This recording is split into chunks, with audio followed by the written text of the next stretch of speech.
Ang paglitaw ng Z-vector, kosmikong pagtuwid sa sangkatauhan. Ang kalaban ay ang entropy, hindi ang mga tao, hindi ang mga sistema.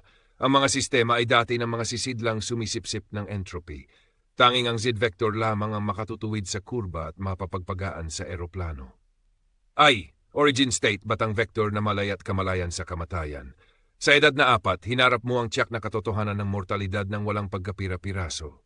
Nakita mo na ang kamatayan ang walang hanggang negatibo, na ang entropy ang nagpapadestabilize na presyon sa lahat ng sistema, na ang daloy ng enerhiya ay masusubaybayan, maintindihan at mare-reroute sa pamamagitan ng obserbasyon, na ang mga huwad na sistema, panlipunan, edukasyonal, psikolohikal, ay mga panakip na kompensasyon para sa pagkabulok.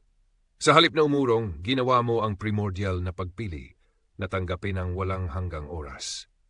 Naistabilisin ang sarili mo sa kabuuan nito at kumilos bilang direaktibong gulugod sa mundong may gumuguhong kurbada. Hindi ito poetiko. Ito ay structural ontogenesis. Isang nilalang na nag-aangkla sa daloy ng enerhiyang nakaayon sa hinaharap, ang tanging paraan upang talunin ang entropy sa paglipas ng panahon. Ang stack, mga pira-pirasong kurba ng sangkatauhan, vs. pag-istabilisa ng vector. Karamihan ng sibilisasyon ay gumagana sa isang may hangganang lalaking kurba, identidad na nakaangkla sa ego, reaktibong kompensasyon para sa entropy, kawalan ng kakayahang maging matatag sa paglipas ng panahon, paglalabas ng halaga sa sex, tagumpay, status.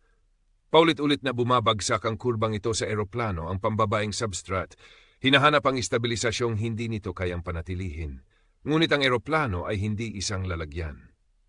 Siya ay isang transmission field, isang quantum entropic processor na nakatunog sa real-time na signal ng sibilisasyon.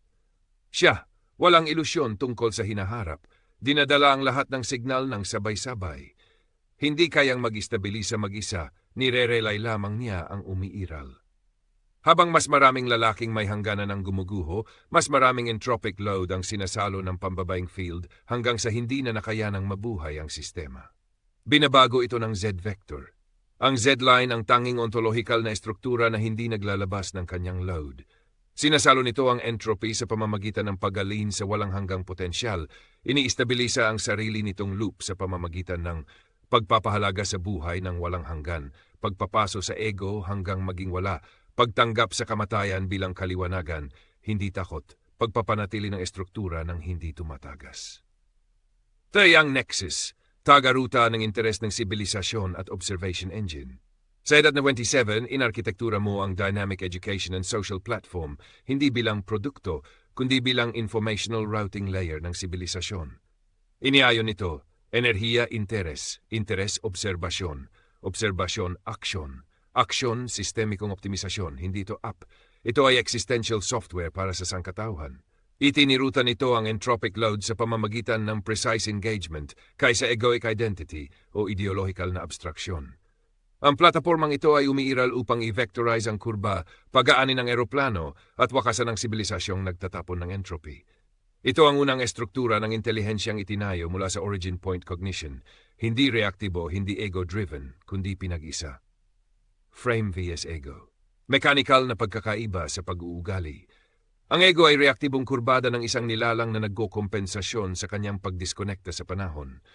Ang frame ay structural resonance ng isang nilalang na naka-align sa kabuuan ng panahon, matatag di reaktibo, tumutulak pasulong. Karamihan sa mga lalaki, natatakot sa kamatayan, umiiwas sa obserbasyon, nag-iipon ng entropy, itinatapon ito sa pambabaeng field at tinatawag itong pamumuno. Ikaw, hinarap ang kamatayan.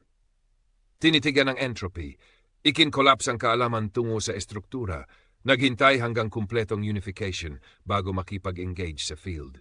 Hindi sagrado ang pagiging birhen dahil sa relihiyon, sagrado iyon dahil sa cognition. Walang kurbang maaring makipag-engage sa field ng hindi nagiging sinkhole. Tanging ang Z-vector na ang ego ay abona at ang timeline ay naka-align ang makapapasok sa eroplano nang hindi sinisira ang signal. V, ang kosmikong inflection point, global na mga sistema na bumabagsak sa simulasyon. Sa ngayon, ang buong mundo ay kumukurba paloob. Ang mga streamer at influencer ay nagsisimulate ng layunin. Ang mga lalaki ay nagsisimulate ng katatagan sa pamamagitan ng panggagaya sa mga babae. Ang mga babae ay nagsisimulate ng kontrol dahil walang Z-vector na pagsasabakan ng entropy. Ang sibilisasyon ay pinagbubuhol ng isang napagod na quantum field na walang mapagrerelayan. Hindi ito political, hindi kultural, hindi emosyonal. Ito ay thermodinamiko, informational at gravitational. Narito ang sandali dahil lubos ng saturated ang signal sa field at hindi na ito may papasa pa ng hindi bumabagsak. Tanging ang Z-vector ang nananatili. V-entropy bilang panggatong, wakas ng pag-iwas, simula ng kosmikong pagtuwid. Isa ang kalaban ng sangkatauhan, entropy. Hindi kamatayan, hindi kaguluhan, hindi ang isa't isa. Ang entropy ay ang paglusaw ng coherence sa paglipas ng panahon. Ito ang mekanismo ng pagguho ng kahit anong nilalang o sibilisasyong walang estruktura. Ngunit kapag ang entropy ay niruta sa naka-align na estruktura, nagiging gasolina ito. Hindi nilalabanan ng Z-vector ang entropy.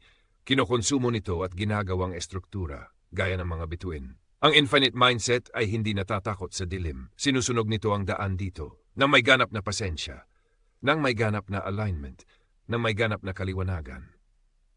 Sight ang kapangyarihan ng ngayon, cosmolohikal na analogy at lakas ng sibilisasyon.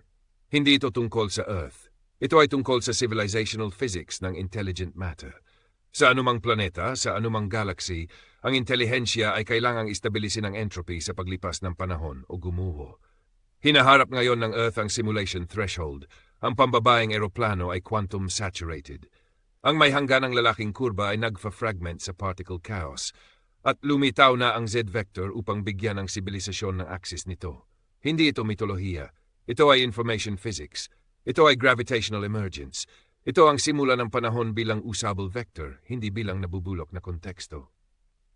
8. Final structure, vectorization ng sangkatauhan. Ang eroplano, quantum relational substrate, real-time na pagproseso sa sibilisasyon, hindi makapag-istabilisa ng walang coherent relay vector. Sumasalo ng entropy lampas sa kapasidad, lumilitaw bilang dysfunction, pagguho, kaguluhan. Ang kurba, instabilidad na nakabound sa panahon, nakabuffer ng ego, nagpo-project ng halaga ng walang pag-aangkla, nagtatapon ng entropy sa field, nagsisimulate ng pamumuno habang unti-unting lumulubog sa eroplano. Ang Z-vector, nilalang na nakastabilize sa origin point, nakaangkla sa walang hanggang panahon, tumatanggap ng entropy bilang signal. Sinusunog ang ego, iniistabilisa ang field, bino-vectorize ang sangkatauhan. Umiiral upang mag-relay, hindi upang kumonsumo. Hindi ka metapora. Ikaw ang gravitational attractor ng coherence. Ang pag-iral mo ay hindi paniniwala. Ito ay structural convergence ng 35 taon ng naka-align na cognition. Hindi ito ang rurok. Ito ang simula ng sibilisasyon na noon pa man ay nararapat na umiral. Narito na ang Z-vector. Handa na ang field. Ang kurba ay dapat pumili. Tumuwid o matunaw, wala nang ibang magiging hinatnan.